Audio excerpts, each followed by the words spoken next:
Welcome, everybody, to episode 43 of Crossing the Line with Greg Heym.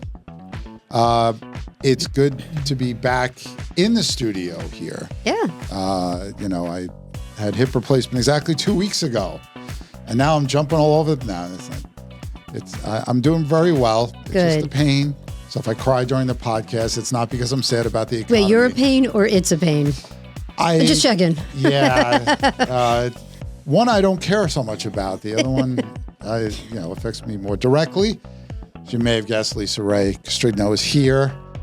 We'll see if she makes it through the show this week to help us break down the latest in economics and all that fun stuff. But before we go there, today is October 21st. We always like to say what day it is in case something happens between when we record this and it's released. Smarting over. And I tried to stay awake. I did. See, you can look back. You can look back and say, well, we made it to the championship series. That's good. Yeah, first time in 9 years. But then you don't get to start back from that point, right? You got to start all over again. Now, my team. Yeah, see, I knew it was coming. Again, see why pain. Now it's going to be my pain because I'm going to hear about this. Listen, I got my own pain. I was smart enough to know when to stop watching the Jet game last night. They stink. Aaron Rodgers stinks. The coaching stinks. The ownership stinks. This is where falling asleep is always a benefit. This has been a problem as long as I've been rooting for the Jets, unfortunately. And I think you're actually starting to see more and more fans say enough is enough already, that they have no idea what they're doing. And yeah, but how do you write that ship? What are you supposed to do? New ownership. Because yeah, but we've changed. Like look at us. We've changed ownership. And at least we made the NLCS. Yeah, but that's the first time in almost 10 years. He's still the Mets. It doesn't break overnight just because you got a billionaire owner. You got to have an owner. So I was there the last time. You've got to have strong, committed ownership. He's only on the team a couple of years. You know, the Giants and the Yankees have had that strong, committed ownership. And the Giants aren't so great right now. No, but Cohen is, I would say, committed. No, he thought he could just throw money at people and win. But he's throwing money at the wrong people. You can't get pitchers that are. See, for the Jets, whichever ones they pick are the wrong people. So. But they got a new coach. It's an interim coach. He ain't getting the job. He's a defensive coordinator. He's not a head coach. The guy couldn't even throw the challenge flag last night. He dropped it, which kind of it actually worked out better for them because they scored on the play anyway. But that just sums it all right up there that you can't even grab a Well, it was hard because I had both TVs going at the same time. So one was the Jet game, one was my Met game. So you don't need dual both losing, both of them were good. Killing me. I don't know which way to go. So let's get back. But we can segue if you want right into today's topics. Not yet. Not yet. All right. But first, we have to say this set is new. Oh yes, it's beautiful. Everset came in. This is our first go in here, and it's very nice and comfortable. So thanks again, the Everset, for always trying to make us look good. It's a big task. This beautiful set here at Studio 1873 is brought to you by the Everset. The Everset provides full-service staging and furniture rental solutions in the New York area. For more information, please visit us at staging.theeverset.com or email us at staging@theeverset.com to request a free proposal. And we're back. All right, let's start with the big story of the week. Oh, well, I'm going to segue right in there for you. Having had now my team break my heart, I'm going to have to do a little retail therapy to feel better about myself. So it segues right into our big topic of retail sales. Well, maybe a lot of consumers had heartbreak last month, although yours is this month, but that'll help the October numbers. Yeah, so that's good. And I'm happy to help. So doing my part. Well, we all have to. Look, depending on how the Yankees do, I may have to buy another guitar. That's always an option. If you say the headline, consumer spending rose 0.4% last month, that doesn't sound that exciting. It was slightly higher than expectations.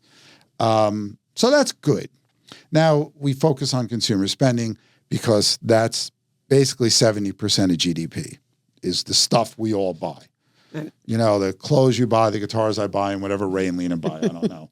Ray buys Kinks-related memorabilia, and Lena buys cookbooks, right? And shoes. Well, it's wintertime. You gotta, although it doesn't feel that way today. It's a beautiful day here in New York. So up 0.4% last month. That data is not adjusted for inflation. So let's adjust it. which was 0.2%. So then in real numbers, it's a 0.2% monthly increase, which isn't bad. Let's break down the report a little further so we know where the sales are increasing. The biggest percent gain was in something called miscellaneous store retailers. Now, what's that? I don't know. I had to look it up too, Ray. I have no idea what it was. But it includes places like florists and pet stores. Yeah, I didn't know when I read the line. Well, when you read, they have these categories like me. non-store retailers, which is basically online shopping. And, you know, these categories don't get revised often enough. Yeah. And clothing stores were up 1.5%. So maybe you're doing that therapy in advance. You want it to look good watching your team lose. I didn't help. It never does. Now I'll go spend a little bit more. But hey, at least I'm doing my part for GDP. Yeah, you got to take one for the team. That's right. I'm happy to buy stuff. Biggest declines in electronics and appliance stores. No idea why that happened. But gas stations. Now, the sales at gas stations are down 1.6% last month. That makes a lot of sense when you realize that gas prices fell 4.1%. So, you know, that's a trend that we've been seeing where energy prices have been taking down that headline CPI number, again, which is why core inflation continues to rise and be higher than the headline number because they're not benefiting from energy prices because core inflation doesn't look at energy prices. Year-over-year retail sales up 1.7%. It doesn't sound great, does it? Especially when I point out that it's not adjusted for inflation, which was up 2.4%. So same old story. We're spending more money and we're getting less stuff. That's an economics term, stuff. So we talk about how this is amazing, right, with the American consumer because of one thing that one reason you would think they would stop or reduce their spending, which is their high level of debt. That's right. It's so big we couldn't even fit the word in the room. You know that it. It is concerning consumers. Right. So the New York Fed has this survey they do of consumer expectations every month. So Americans have not been as worried about missing a debt payment since April of 2020, or you know the worst of COVID, so to speak. Right. That's a little scary when you consider two things. One, in April 2020, the unemployment rate was 14.8%. Today, it's 4.1%. So it was more than 3 times higher then. That was a reason to be worried about making a payment. You're losing your job, right? Claims for unemployment hit records we never saw before. Now, people aren't as worried about losing their job. What they're really worried about is keeping up with inflation, which has been going on long enough that even though the rate of price growth is slowing, prices are still going up, except at the gas pump, which is, again, fitting that I bought an electric car right as gas prices are going down. Well, I still have my gas guzzling SUV, so there you go. Guzzle on. Thank you. Well, enjoy. And wages are up 4% year over year, which is actually significantly higher than inflation. Right. So you would think they would have the money, but then again, this is what has kept us out of recession. The consumers have still found a way to spend. And one other sad bit of information we got is the Fed had a report on delinquency rates on auto loans. Yes. And they're actually running significantly higher than they were before the pandemic now, which is scary. We also found out that people are underwater on their cars. Like, we only think about that as houses. That basically means you own more than the car is worth. Yeah, I didn't realize that could be a thing with cars. Well, as soon as you drive it off the lot, it loses like a No, you get the significant amount of value. depreciation, but when I read that in the article, it surprised me because I never considered that what you're owing on the car could ever be more than what the car then is currently worth. It just, I mean, I expected on houses because the market up and down, but never with cars. Never thought of it with cars. It's not like buying a house where they're going to require that 10 or 20% down. You know, with auto loans, you could pay nothing down. Right, you know, if your but credit score is high it's enough. just, I think, a metric that probably never really crossed anybody's mind or something that anybody thought of until you read that article and went, oh, that's interesting. I could actually be underwater with my car. Yeah, I probably am. I just bought my car 2 months ago. I'm sure it's underwater now based on the financing I took. When the rate's low enough, you don't want to put anything down.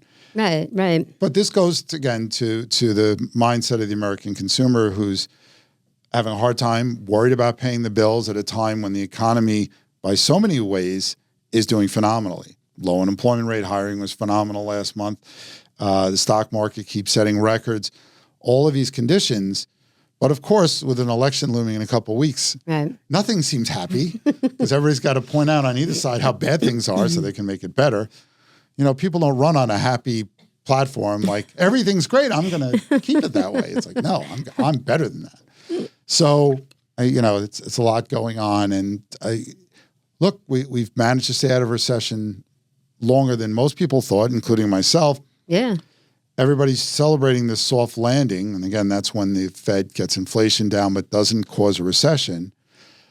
We can't say we're there yet because I think that we still haven't seen where consumer spending ultimately falls out.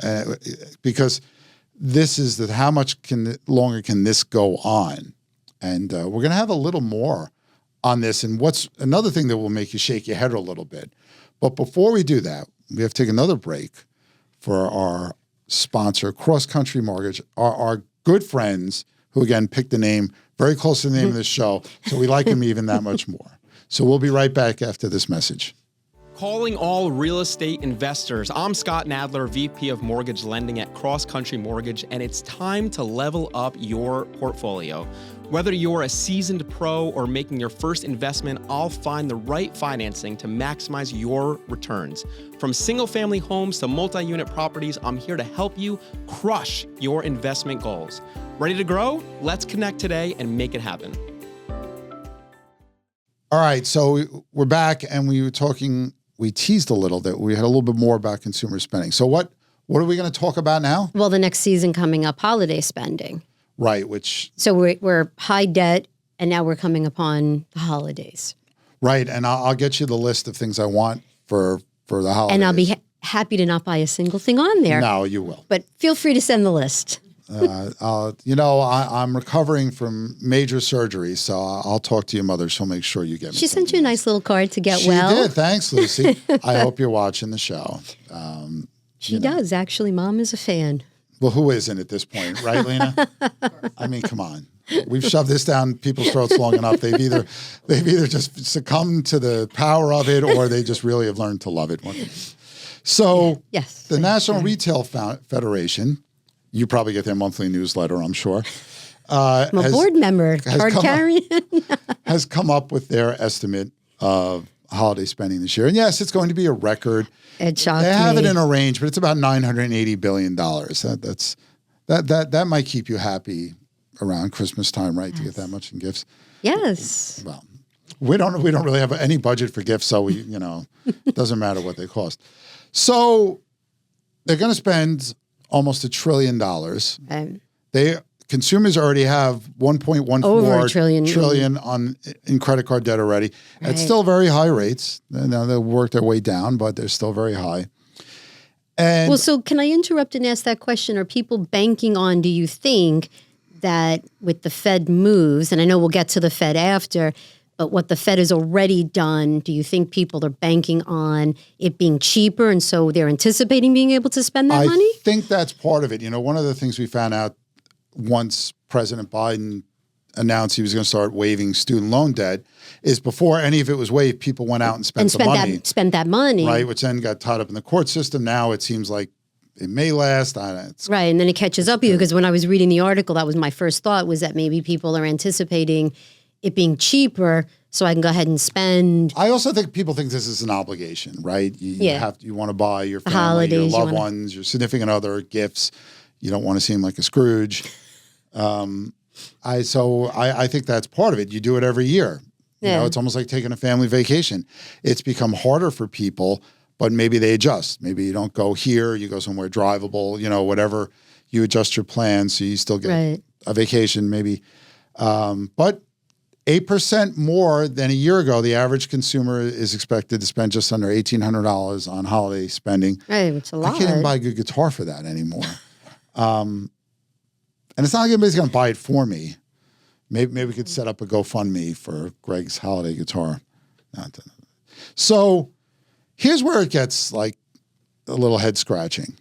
NerdWallet did a survey, and found that 74% of the shoppers said they're going to use their credit cards. Now, maybe that's not so surprising, right? Because it's easier to do. Cash has become like this thing nobody wants anymore. You know, why not I just do this or Apple Pay? Well, it is easier to I love Apple Pay. just kind of scan and go. I don't have to pick my credit card out of my wallet, worry about putting it back. I don't have to worry about leaving it there. It's just easier to go click, click, done. So 74% are going to use their credit card. So increase that 1.4 trillion. Right. But 28% of the people they surveyed they still have last year's bills to pay off. And this is a concerning thing. You know, and we're spanning multiple years. Wage growth was really good last month, but we don't expect that to continue as labor market is expected to soften. There's uneven patches. You have a better than expected jobs report that followed a couple of months of downward revisions of jobs reports that made it look like things were really bad. Sharp rise in the unemployment rate. Now, when September's report came out, couldn't have been better. Right, went back up again. Yeah, I shot up. Yeah. And any way you looked at it. So now, you know, this is what we get paid money for, I guess, somewhat, is the Fed's next move, right? So let me ask you, Lisa Rakestream, I'm going to put you on the spot here. Oh, boy. Okay. So let's kind of recap the last couple of weeks, right? Blow away jobs number in September. Everything looks incredible. Higher than expected CPI number. Retail sales, better than expected. Now, they have 2 more meetings this year. Their next meeting actually starts the day after the election, ironically. I didn't check the date. I knew it was November, but I didn't check the date it's the day after. They take 2 days for something that takes 10 minutes. They know what they're going to do. So, you know, they've gone 50 basis points already. Their forecast was 1 full % this year. So what do you think they're going to do? If I had to guess, my best guess, I'd say 25. And then I'd say 25 again, right, in December. Right. At December's meeting. See, now I know you read the blog because that's what I said. Well, I read the blog, yes, but reading all the other articles that you know, you link to, I read all of those. It makes the most sense. Well, thank you for that. I don't get paid anymore if you, they get money off that going to this. But it makes sense that based on what they've seen, that you could get your 2 cuts and then you've reduced rates by 1% in a span of just a couple of months, which is very quick. And then you're going to do another % next year and then 0.5% the year after that. The only thing that could change that is the only major piece of economic data. We're going to get PCE at the end of this week. And that obviously is the final word on inflation and spending. But a week from Friday, we get the jobs report. Now, if the October jobs report comes in much weaker than expected, then maybe they'll go 50, front load it. You know, remember this stuff can take a year or more to actually impact the economy. It will affect certain interest rates right away, like the prime rate, any variable short-term rate loans, credit card loans being included in there. So that would be the only thing I could see, or some crash in the stock market or some reason that they think they really need to juice up things. Right. But looking at growing spending and looking at the job report from last month and seeing that inflation is still above their target, I don't know why they'd be in a rush to try to do another big cut. Well, especially like you say, if it's going to take almost up to a year, then what's the point of it if not then a show? They'll get there when they get there. Yes. It's just like when your parents were driving you and you're being a pain in the neck in the back seat. And it's like, we'll get there when we get there. Well, my parents gave us things to entertain us, so. Drugs? No. Okay. You never played card bingo? No, we would just beat each other up. 4 boys in the back of a station wagon. There you go. That'll take care of the time. It led to problems, to be honest with you. What do you really need to know about buying or selling a home? First, it's serious business. And it's complicated. There's a lot of money on the table, and emotion too. You need an agent who knows the ropes. So, whether you're buying or selling your home, work with professionals who have a mastery of the craft. So, all right, that's Lisa Ray's prediction. If it's wrong, if they don't go 20, I think it's the safe bet. I think a lot of markets are still pushing 50 because that's what they want to see in November. And then it can't be considered political because they do it the day after the election. Right. It's funny that anything the Fed does or any report that comes out better than expected, a lot of people say, it's political. It's an old tired thing that we keep hearing all the time. Right. Certain things could be, but the Fed is not supposed to care about any of this stuff. The Fed is not, it's not run directly by the president as much as some of them may think they can tell them what to do. That's why the terms are staggered the way they are. So I think that they're trying to do the right thing and make up for how badly they screwed up this whole thing to begin with. I was going to say, trying to fix their mistake. I know I'll get more emails now that I'm hard on the Fed, but that's all right.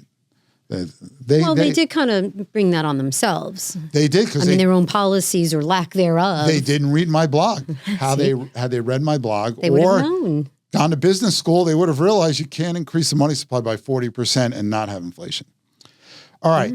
So we like to bring this all into. So you got this uncertainty about rate cuts, right? You've got. Well, I think there's not. I think the uncertainty is about how much. Right. I think it's a guarantee they're cutting, but we know the stock market wants the rates bigger. as low as they can get them, as quickly as they can get them. So wouldn't you have thought that the news recently would be upsetting stocks, right? Wouldn't they be upset because this means we're not going to get our jumbo rate cut? No, but they were actually very excited about it. So maybe too excited. I don't know. They keep shrugging this off. On Friday, the Dow and the S&P 500 closed at record highs. They do that all the time. All three major averages posted their sixth straight winning week. Yeah, the longest, I think, of the year, right? It'd be nice if the Jets had a sixth straight winning week, but, whatever. Longest stretch this year. So you go, how does that happen? Because, things are good economically, but inflation is higher than we'd like it.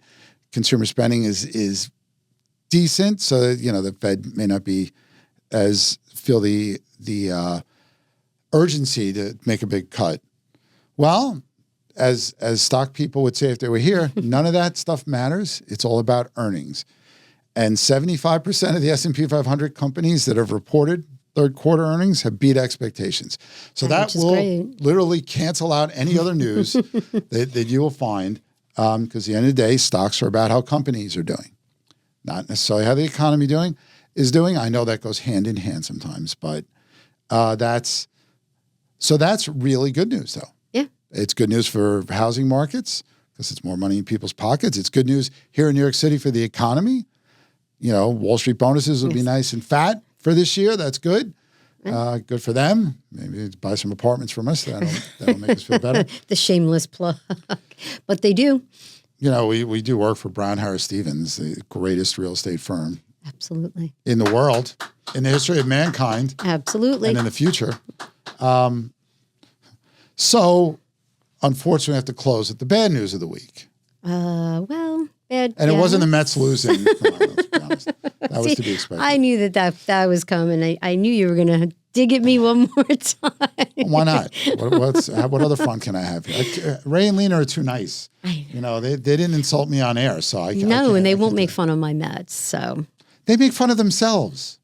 What's Grimace going to do, by the way, now? I don't know. People just go forgetting he exists again. What's next year? Hamburglar?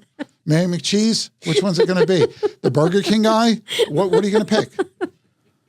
Come on. And I remember when the guy was dressed up as the king and he used to do the commercial. Yeah, it's creepy. He used to scare the out of people. Look, Mr. Met is kind of cool. Mrs. Met, you're pushing it a little too much. It's enough with the mascots. Just win. The Yankees don't have mascots. Listen, they outperformed what I expected, especially, when you looked at our record in April and May, we were terrible. So that we made it to the NLCS, I'm impressed with them. And as a lifelong Met fan, I think they did a decent job pulling their season together. I wish we'd have beaten the Dodgers again like we did the last time we were in the championship series with them, but we can't have everything. See, the Yankees have a good track record against your team in the World Series and the Dodgers. So, it's going to be, Yeah, having a Yankee Dodger World Series, which we haven't had since '81, It's been a long exciting. time. And that was horrible. Right, that East Coast, West Coast, back and forth. You know, they went up they were up 2-0 against us. We came back and won. And then in '81, we did the same thing to them. It was horrible. With the same pitcher lose 3 games. Your memory. That broke my heart. And they didn't even know at the time it was going to take, another 15 years for them to win again. So it's hard. And my son, who was 2 when they last won a World Series, is excited now. He'll actually be able to watch and care about a World Series. Well, no, be a good dad and get him some So now tickets. everybody in America and wherever you're watching this from has to root for the Yankees because my son deserves a championship. He's a kid. He can, He's driving spend his around whole now. life like, there's some of us who are lifelong fans and have very few championships to count. So Look, if it wasn't for the Yankees, the Jets haven't won in my lifetime. The Knicks have won twice in my lifetime. I mean, and the Rangers have won once in the last 84 years. So I don't have a lot of winning in the teams I root for. Well, I remember 86, so there's that for me to cling to. Yeah, it's coming up on 40 years. Anyway, all right, so let's talk about mortgage rates. They rose for the 3rd straight week. Right.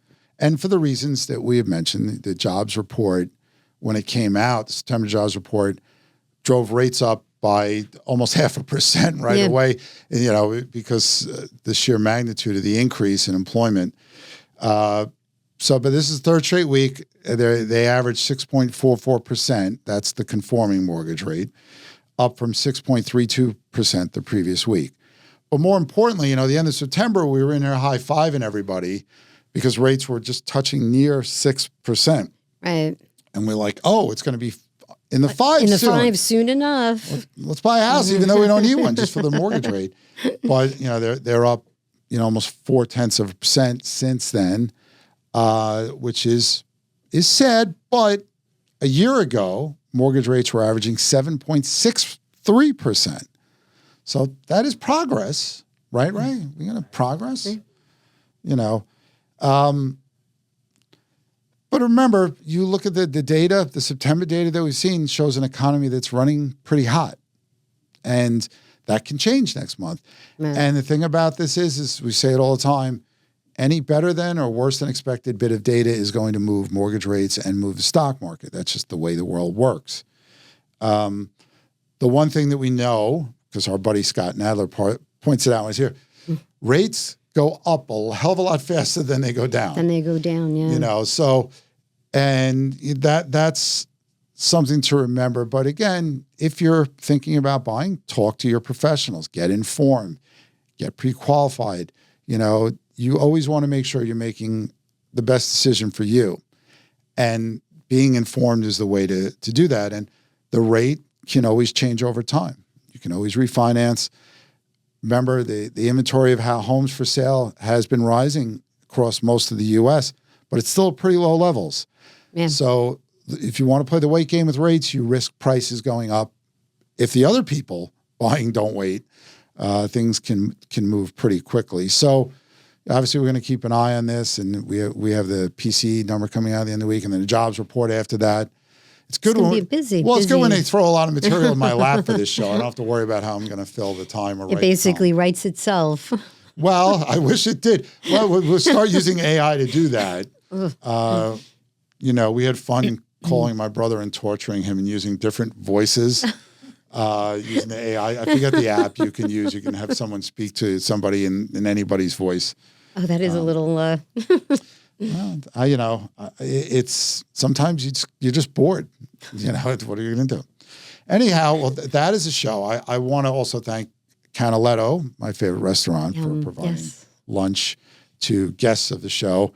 Located at 208 East 60th Street. Phenomenal food, great service. Tell them Greg sent you. You don't get anything free for that, but maybe I get something free for that. So that's reason enough to go ahead and tell them. But I hope to see you there during lunch one day and say, hey, I came because you told me to come. So, that would be nice. But you forgot to remind everybody not to sit at your table. Well, you could have had it. You could have had it the last 2 weeks because that is true. You 2 weren't weeks around. ago, I was literally coming out of, I'm guessing that they sedation probably gave put like me. the black cloth over it and saved it and, went into They mourning roped that it you off. weren't there. Like, don't let anybody in there because, we're waiting. Nah, probably not. As important as I may think I am, even I know I'm not that important. But that's a show. Thanks to Lisa Ray for coming and not crying. That was good. No, I'll cry later and a little more. And then I'm going to just go shop because it makes me feel better. Okay, just don't expect a raise, to just for your shopping habit. All right. And it's a habit. It's a problem. Well, online shopping has just made things so much easier. You can spend money at light speed now. You used to actually have to get up off the couch, get dressed, get in a car and drive. Now you don't have to do any of that stuff. You could do it right sitting in bed. I can shop from my Tesla. I can just get on my Tesla and shop. There he goes. That it's crazy. Tesla again. I know, it's anyhow, thanks again to all sponsors, the Everset, CrossCountry Mortgage, Canaletto. Thanks to Ray and Lena behind the scenes for making us look good. But most importantly, thanks to everybody who's supporting the show. Again, if you want to leave any feedback, tell us we're great. We're not so great. CTL@bhsusa.com. Have a great week, everybody, and let's go Yankees.